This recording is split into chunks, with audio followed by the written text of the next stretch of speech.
नमस्कार, जी पंजाब हरियाणा हिमाचल पर आप सभी का स्वागत है। प्रदेश 75 देख रहे हैं आप। मैं हूं आपके साथ मोनिका ठाकुर। इस बुलेटिन में पंजाब हरियाणा हिमाचल की बड़ी खबरों का रुख करेंगे। तो शुरू करते हैं खबरों का सिलसिला फटाफट अंदाज में। और सबसे पहले पंजाब की 25 बड़ी खबरों का रुख करते हैं।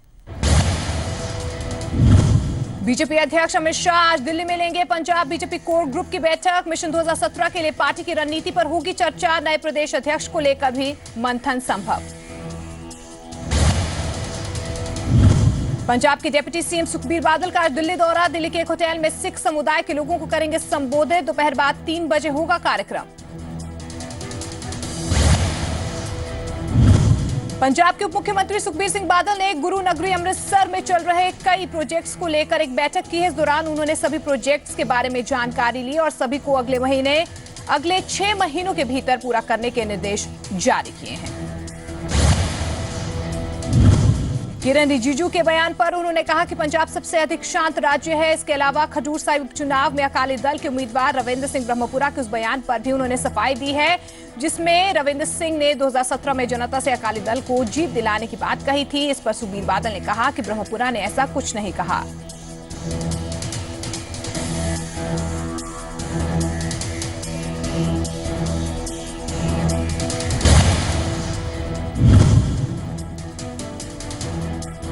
आपको बता दें कि डिप्टी सीएम सुखबीर बादल के ड्रीम प्रोजेक्ट पानी में चलने वाली बसों की तय हुई डेडलाइन। जून में दौड़ेंगी पानी वाली बसें। हरिके से शुरू होने जा रहा है project.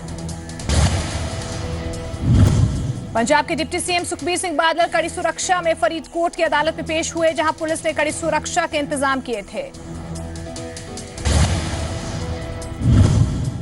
Punjab Haryana high court के निर्देशों पर फरीदकोट पुलिस ने 30 जून 2006 को सुखबीर सिंह बादल और उनके साथियों के खिलाफ कई धाराओं के तहत घटना के करीब 7 साल बाद मामला दर्ज किया था, लेकिन केस पर स्टे होने के चलते आगे नहीं चल पाया। डिप्टी सीएम सुखबीर सिंह बादल के वकील ने बताया कि सुखबीर सिंह बादल ने कोर्ट में अपने गवाहों की सूची पेश की है और अपना पक्ष देते हुए कहा कि यह मामला झूठा है।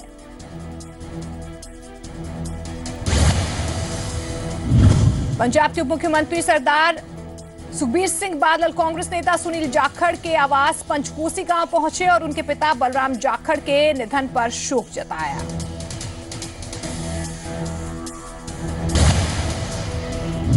सुनील जाखड़ के साथ अपनी संवेदना जाहिर करते हुए सुखबीर बादल ने बलराम जाखड़ के निधन को जाखड़ परिवार के साथ साथ समाज के लिए बड़ी क्षति बताया। दिल्ली में कांग्रेस हेडक्वार्टर में राहुल गांधी ने की कांग्रेस प्रदेश अध्यक्षों के साथ बैठक। अंबिका सोनी, अशोक तंवर और सुखविंदर सुक्खू रहे बैठक में शामिल। पंजाब और हरियाणा में किसानों की हक की लड़ाई लड़ रहे संगठन यूथ कमल ने दोनों राज्यों की सरकारों के साथ साथ केंद्र सरकार पर किसानों की अनदेखी करने का आरोप लगाया। कनाडा के पहले सिख रक्षा मंत्री हरजीत सिंह सज्जन पर संसद में हुई नस्लीय टिप्पणी के खिलाफ भारत के सिखों में रोष। डीएसजीएमसी के अध्यक्ष मनजीत सिंह जीके ने की निंदा। सज्जन पर अंग्रेजी भाषा को लेकर की गई थी टिप्पणी। सीमा पर आतंकवादियों की नापाक साजिश को देखते हुए प्रशासन ने बड़ा फैसला लिया है। सुबह 8 बजे से शाम 5 बजे तक फेंसिंग से 500 मीटर और अंतर्राष्ट्रीय सीमा से 1000 मीटर तक किसी भी नागरिक की हलचल पर बैन लगा दिया गया है। अमृतसर के गुरु बाजार में दिन दिहाड़े 2 लोग सोने की दुकान में लाखों की चपत लगाकर फरार हो गए। पूरी वारदात सीसीटीवी कैमरे में कैद हो गई।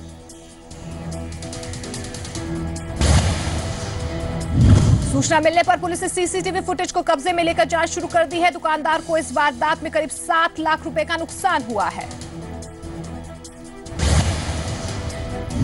जालंधर में रंजीत सिंह मनी चेंजर के दफ्तर में ईडी ने छापा मारा है। सूत्रों के मुताबिक 5 घंटे चली छापेमारी में 1 करोड़ 3 लाख की विदेशी करेंसी बरामद की गई है।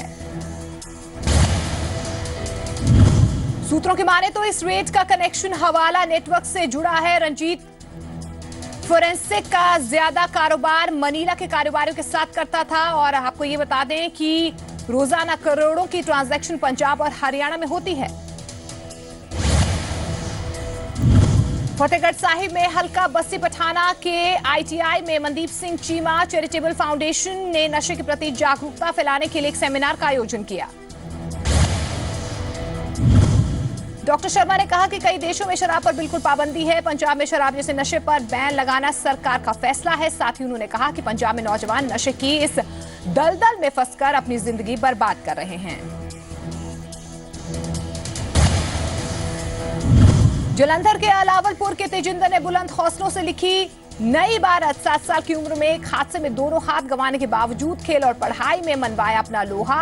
लंबे अभ्यास के बाद पैर को बनाया हुनरमंद। मिनी ओलंपिक के नाम से पहचाने जाने वाली किला रायपुर के खेलों का आगाज लुधियाना में हो गया है, लेकिन इस बार बैलगाड़ियों की दौड़ ना होने पर प्रशंसक मायूस रहे। लुधियाना नगर निगम के खिलाफ सड़कों पर उतरे लोग। निगम के भ्रष्टाचार के विरोध में लोगों ने कपड़े उतारकर और हाथों में गुलाब का फूल लेकर प्रदर्शन किया। कमिश्नर को फूल देकर ही काम कराने की गुजारिश। लुधियाना के फ्लाईओवर पर बने एक होल में घोड़े के पैर अचानक फंस गए, जिसके बाद 4 घंटे की मशक्कत के बाद म्युनिसिपल कॉर्पोरेशन की क्रेन के जरिए घोड़े के पांव बाहर निकाले गए। इस दौरान घोड़े की दोनों टांगे टूट गई।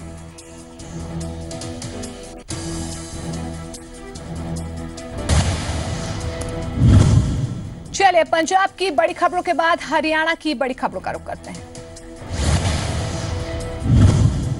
हरियाणा के मुख्यमंत्री मनोहर लाल खट्टर आज फरीदाबाद के बल्लभगढ़ में रैली को संबोधित करेंगे। दिल्ली के लाल किले में vintage car and bike show में भी शिरकत करेंगे सीएम खट्टर। हरियाणा के मुख्यमंत्री मनोहर लाल खट्टर जापानीज डेलीगेशन से मिलने गुड़गांव पहुंचे, जहां उन्होंने अपने संबोधन की शुरुआत जापानीज भाषा में की है। हिंदी, जापानीज और अंग्रेजी भाषा में उन्होंने संबोधन किया। मुख्यमंत्री के जापानीज में संबोधन पर मीटिंग हॉल में तालियों का शोर सुनने को मिला। सीएम ने कहा कि उन्होंने अमेरिका, जापान और चाइना समेत कई देशों के दौरे पर वो गए हैं। जापान में सुजुकी के चेयरमैन ने भी जापान से हरियाणा में निवेश के लिए अपील की। मुख्यमंत्री मनोहर लाल खट्टर ने कहा कि हरियाणा दिल्ली को 3 तरफों से घेरता है और हरियाणा में उद्योगों के लिए हर तरह की सुविधा है।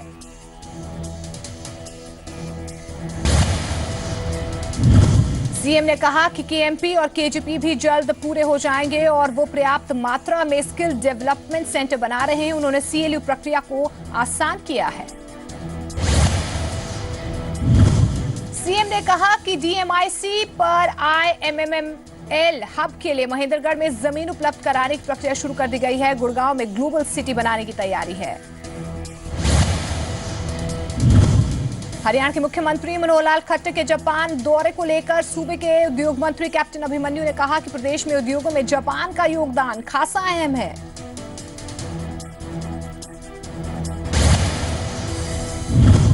उद्योग मंत्री ने कहा कि निवेशकों को मंजूरी मिलने में कोई दिक्कत ना हो, इसके लिए कोशिश की जा रही है। निवेश को लेकर सरकार के पास जितनी भी एप्लीकेशंस आई हैं, उन्हें वक्त के मुताबिक पूरा किया गया। हरियाणा के मुख्यमंत्री मनोहर लाल खट्टर ने सूरजकुंड मेले में शिरकत की है। साथ ही सूबे के मंत्रियों, विधायकों और उच्च स्तरीय अधिकारियों के साथ लंच किया। हरियाणा की जेलों में बंद कैदी सूरजकुंड मेले में पहली बार प्रदर्शनी लगा रहे हैं। डीजीपी जेल परिवंदर रॉय कैदियों के बनाए गए हस्तशिल्प के सामान को देखने के लिए मेले में पहुंचे और उत्पादों को देखकर खासे खुश नजर आए। डीजीपी जेल परविंदर रॉय ने कहा कि जेलों में बंद कैदियों को पूरी सुविधाएं मिल रही हैं। जेल कर्मचारियों की पे स्केल का होमगार्ड से कम होने को लेकर डीजीपी जेल ने कहा कि इस बारे में सरकार से बात चल रही है। कैदियों ने कई तरह के सामान बनाए, जिन्हें देखकर लोग बहुत खुश नजर आए। जेल विभाग की तरफ से नीम का जेल के सुपरिटेंडेंट दीपक शर्मा को मेले का नोडल अधिकारी बनाया गया है। आम आदमी पार्टी की पंचकुला इकाई भ्रष्टाचार के खिलाफ दौड़ लगाने जा रही है। पार्टी ने रविवार को पंचकुला में एक मैराथन का आयोजन किया है। कुरुक्षेत्र में 50 रुपए में सस्ती शराब खरीदकर उसे महंगी बोतलों में डालकर शराब को महंगे दामों पर बेचने वाले गिरोह का पर्दाफाश हुआ है। कुरुक्षेत्र के सेक्टर 2 में एक किराए की कोठी में गिरोह के सदस्य चंडीगढ़ से सस्ती शराब खरीदते थे और उनको मशीनों के जरिए महंगे ब्रांड की बोतलों में भरकर बेचते थे। पुलिस ने इस मामले में आरोपियों को गिरफ्तार कर उनके कब्जे से सामान भी बरामद कर लिया है। करनाल में तमिलनाडु पुलिस ने छापा मारकर सेक्टर 13 मार्केट से 7 लोगों को गिरफ्तार किया है। इन 7 में वोडाफोन मोबाइल नेटवर्क कंपनी के डिस्ट्रीब्यूटर नितिन सिंगला और उनके 6 साथी शामिल हैं। गिरफ्तार करने के बाद देर रात की इन 7 को ड्यूटी मजिस्ट्रेट के घर पेश किया गया और सभी का मेडिकल करवाने के बाद तमिलनाडु की पुलिस टीम देर रात ही 7 आरोपियों को लेकर रवाना हो गई। आरोपियों के परिजनों का कहना है कि उन्हें कुछ नहीं बताया जा रहा है कि उनके परिवार वालों को क्यों गिरफ्तार किया गया है। उनका कहना है कि उनके भाई और परिजन निर्दोष हैं। जानकारी के मुताबिक तमिल पुलिस एक हाई प्रोफाइल ऑनलाइन फ्रॉड मामले में जांच कर रही थी। सिरसा के बेगू रोड पर स्थित दीपक मेडिकोज पर स्वास्थ्य विभाग और ड्रग विभाग ने छापेमारी कर गर्भपात में इस्तेमाल होने वाले प्रतिबंधित एमटीपी किट बरामद की है। साथ ही विभाग को इस छापेमारी के दौरान भारी मात्रा में नशीली दवाइयां भी मिली हैं। स्वास्थ्य विभाग को गुप्त सूचना मिली थी कि बेगू रोड पर दीपक मेडिकोज पर इस तरह की प्रतिबंधित दवाइयां बेची जा रही हैं। विभाग ने एक नकली ग्राहक को 500 रुपए का साइन किया हुआ नोट देकर दुकान पर एक प्रतिबंधित दवाई लेने के लिए भेजा और दुकानदार ने ये दवाई ग्राहक को दे दी। हिसार के सेक्टर 16-17 में एटीएम उखाड़े जाने की वारदात के बाद पुलिस ने अपना जांच अभियान तेज कर दिया है। एसपी की अगुवाई में जांच को आगे बढ़ाया जा रहा है। हिसार रेंज के आईजी अनिल कुमार राव ने बताया कि फतेहाबाद में एटीएम से चोरी की वारदातें बढ़ने के बाद एसआईटी बनाई गई है। पुलिस ने बैंकों के अधिकारियों से मुलाकात कर उनसे भी सुरक्षा की दिशा में खास कदम उठाने की अपील की है। एटीएम में जीपीआरएस सिस्टम लगाने की बात कही जा रही है, जिससे अगर एटीएम में कोई भी वारदात होती है तो पुलिस को इसकी सूचना जल्द से जल्द मिल जाएगी। अंबाला में जुवेनाइल जस्टिस बोर्ड ने 3 नाबालिग लड़कों को 3 महीने के लिए सिविल अस्पताल में रोजाना 3 घंटे काम करने के आदेश जारी किए हैं। तीनों युवकों को 3 महीने तक रोजाना शाम 4 बजे से 7 बजे तक 3 घंटे के लिए अस्पताल में सेवा करनी है। कोर्ट ने इस बाबत स्वास्थ्य विभाग के सिविल सर्जन को लिखित में आदेश भेजे हैं। ऐसे आदेश इसलिए दिए गए हैं ताकि तीनों नाबालिग को जिम्मेदारी, डिसिप्लिन और मानवता का पाठ पढ़ाया जा सके। दरअसल अप्रैल 2015 में कुछ युवकों में झगड़ा हो गया था। इनमें पुलिस ने 3 नाबालिग पर केस दर्ज किया था, जिसके बाद मामला जुलाई 2015 को जुवेनाइल जस्टिस बोर्ड में चला गया और अब बोर्ड में तीनों नाबालिगों पर सजा के तौर पर ये सेवा भाव का काम लगाया है। आगे बढ़ते हैं, अब हिमाचल की बड़ी खबरों का रुख करते हैं। हिमाचल विधानसभा बजट सत्र के लिए विधायक प्राथमिकता बैठक के दूसरे दिन कांगड़ा, लाहौल स्पीति, किन्नौर, चंबा, ऊना और हमीरपुर के विधायकों से मिले सीएम वीरभद्र सिंह। विधायकों ने अपने हलकों में ज्यादातर विकास कार्यों के अधर में लटके होने की शिकायत की है। सीएम से जल्द फंड देने की अपील की। प्राथमिकता बैठक के पहले दिन सोलन, सिरमौर, शिमला, कुल्लू और बिलासपुर के विधायकों ने रखी सीएम के सामने अपनी मांगे। हिमाचल प्रदेश के मुख्यमंत्री वीरभद्र सिंह ने दावा किया है कि कांग्रेस पार्टी ने अपने चुनावी घोषणा पत्र को सरकारी दस्तावेज बनाकर सभी वर्गों के लिए एक समान विकास किया है। उधर हिमाचल बीजेपी ने हिमाचल प्रदेश के मुख्यमंत्री वीरभद्र सिंह पर कांग्रेस के चुनावी घोषणा पत्र में किए गए ज्यादातर वादों को पूरा करने के बयान को झूठा करार दिया है।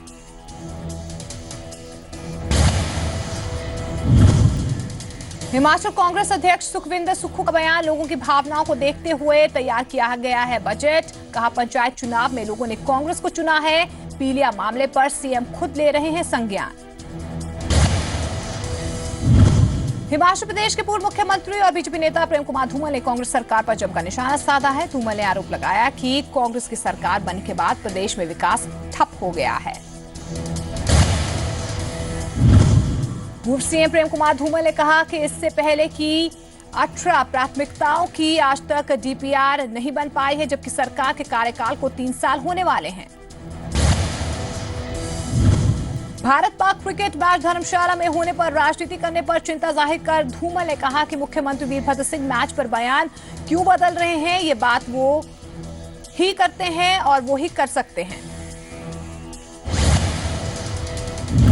सेंट्रल यूनिवर्सिटी के मामले पर धूमल ने कहा कि जमीन फाइनल करने के लिए केंद्रीय कमेटी 3 बार दौरा कर चुकी है। उनके शासनकाल में धर्मशाला में 62 हेक्टेयर और देहरा में 317 हेक्टेयर भूमि चिन्हित की गई थी।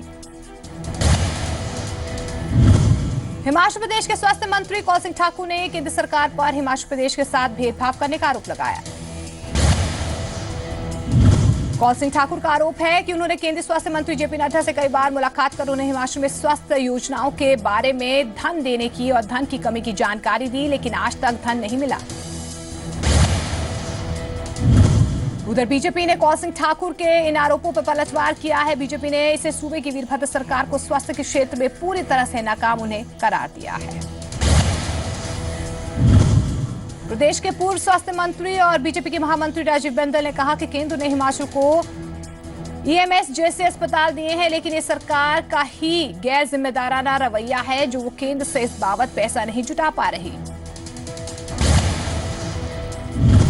हिमाचल प्रदेश के कुछ इलाकों में जनवरी के दौरान एक बूंद बारिश भी नहीं हुई है, जिसके चलते ठंडे सूबे जैसे हालात पैदा हो गए हैं। मौसम विभाग हैरान करने वाले तथ्य का ये मतलब निकालता है कि सर्दियों में होने वाली फसलें लगभग खत्म हो चुकी हैं। मौसम विभाग का कहना है कि प्रदेश के काफी इलाके ऐसे हैं जहां 100% बारिश कम हुई है और बाकी प्रदेश में 80 से 90% बारिश कम हुई है। कम बारिश और बर्फबारी के चलते हिमाचल के बागवान अपनी फसल को लेकर बहुत परेशान हैं। इस साल बर्फ बहुत ही कम हुई है। सोलन में बारिश न होने की वजह से बड़े सूखे की आशंका, खराब होने के कगार तक पहुंची फसल। आपातकाल के वक्त अगर मरीज अस्पताल में या फायर ब्रिगेड की गाड़ी मौके पर वक्त पर पहुंच जाए तो कामयाबी मिल सकती है, लेकिन शिमला की सड़कों पर किसी का कहीं भी वक्त पर पहुंचना एक बड़ी कामयाबी होती है, क्योंकि शहर में बढ़ रहे अतिक्रमण की वजह से सड़कों पर जगह ही नहीं है। किस हद तक होता है हिमाचल प्रदेश में यातायात नियमों का पालन और कितनी सुरक्षित है यहाँ की सड़कें? जी मीडिया का मिशन सेफ्टी रोड। नालागढ़ में बदमाशों के हौसले बुलंद होते जा रहे हैं। इस बार बदमाशों का शिकार जगातखाना में एक निजी कंपनी में काम कर रहा प्रवासी कर्मचारी बना। प्रवासी शख्स को वारदात की जानकारी तब हुई जब वो दोबारा अपने खाते से पैसे निकलवाने पहुंचा तो पता चला कि उसका खाता खाली हो गया है। जिला पुलिस एसपी विशेष सिंह चौहान ने बताया कि नीतू जैना की शिकायत मिली है, जिसके तहत नालागढ़ पुलिस ने एफआईआर दर्ज कर ली है। हवाई अड्डा बनने के बाद पहली बार कांगड़ा हवाई अड्डे को मिला अपना फ्यूलिंग स्टेशन। क्या बदलता रहता है जीवन का उद्देश्य? जीवन के मकसद और लक्ष्य में क्या है फर्क? क्या बदलते वक्त के साथ चलने से कर पाएंगे आप जीवन का मकसद पूरा? हर सवाल का जवाब मिलेगा। देखिए डॉक्टर सुभाष चंद्रा शो आज शाम 7 बजे।